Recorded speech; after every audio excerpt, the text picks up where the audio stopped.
फेफड़ों को प्रभावित करने वाली गंभीर बीमारी chronic obstructive pulmonary disease COPD के बारे में अजमेर के क्षेत्रपाल मल्टी स्पेशलिटी अस्पताल के वरिष्ठ पल्मोनोलॉजिस्ट डॉक्टर रोहिब महावरकर ने महत्वपूर्ण जानकारी साझा की है। उन्होंने बताया कि यह बीमारी धीरे धीरे विकसित होती है और फेफड़ों की वायु नलिकाओं को संकुचित कर देती है।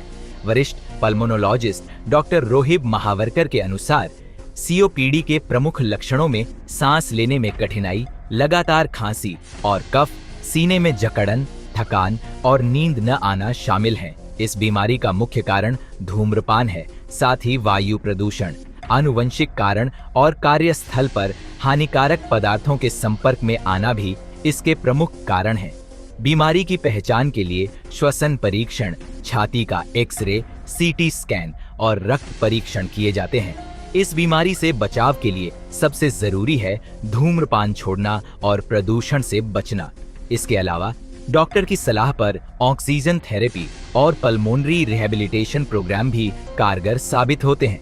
विशेषज्ञों का कहना है कि समय पर इलाज और सावधानी से इस बीमारी को नियंत्रित किया जा सकता है।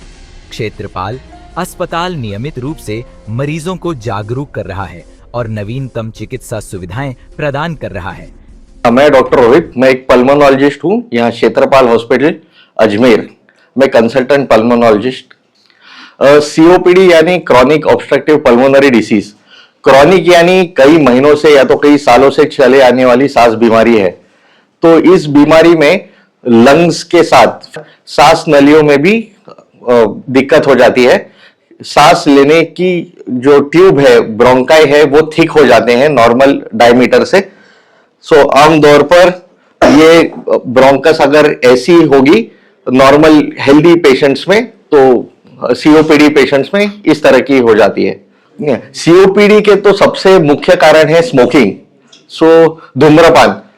जो लोग धूम्रपान करते हैं कई सालों से, क्रॉनिक यानी क्रॉनिक एक्सपोजर, तो उनमें सबसे ज्यादा होने की संभावना है COPD। और उसके कुछ अन्य कारण हैं जैसे बायोमास फ्यूल एक्सपोजर। तो बायोमास ग्रामीण क्षेत्रों में जैसे औरतें चूल्हे पे रसोई करती है, तो उनमें भी बहुत ज्यादा चांसेस है COPD होने के। और आज के दौर में अगर हम देखें तो एयर पोल्यूशन, बड़े शहरों की एयर क्वालिटी इंडेक्स इतनी खराब है कि उसमें कई तरह के केमिकल्स है, सल्फर डाइऑक्साइड एक्सेट्रा, ये भी COPD के लिए रिस्पॉन्सिबल है। COPD के सिम्टम्स हैं खांसी, सीने में जकड़न, खांसी बलगम या बलगम के बिना, और सांस लेने में दिक्कत। इनिशियली चलने फिरने में, सांस लेने पर दिक्कत। इन द लॉन्ग रन हम बैठे बैठे या तो बेसिक डेली एक्टिविटीज करते वक्त भी सांस लेने में दिक्कत हो जाती है। जब सिम्टम्स अधिक दौर पर बढ़ जाए, जैसे खांसी या सांस लेने में काफी दिक्कत आ जाए, तो आपको डॉक्टर पल्मोनोलॉजी डॉक्टर को संपर्क करना चाहिए इस बीमारी के लिए। ये बीमारी जैसे मैंने डिस्कस किया, ये क्रॉनिक एक्सपोजर से होती है। तो नॉर्मली अराउंड 50-60s में होती है लोगों को। कुछ ऐसे कारण हैं एंजाइम डेफिशिएंसी की वजह से यंग लोगों में भी पाई जा सकती है। Smoking is the most important risk factor. Smoking से 90% लोगों में ये COPD होने की चांसेस संभावना है। ये एक प्रिवेंटेबल कंडीशन है, लेकिन अगर हो जाए तो ये हम कंट्रोल में ला सकते हैं। बिल्कुल एकदम क्योर नहीं कर सकते। तो इसके इलाज में है इनहेलर्स हम ले सकते हैं, या बाफ लेना, ये कई उसके ट्रीटमेंट्स हैं। विंटर्स में ये बीमारी ज्यादा एक्टिव होती है, उसे हम एक्सरसेर्बेशंस कहते हैं। विंटर्स में खासकर लोगों ने ध्यान रखना चाहिए, अपनी इम्यूनिटी अच्छी रखनी चाहिए।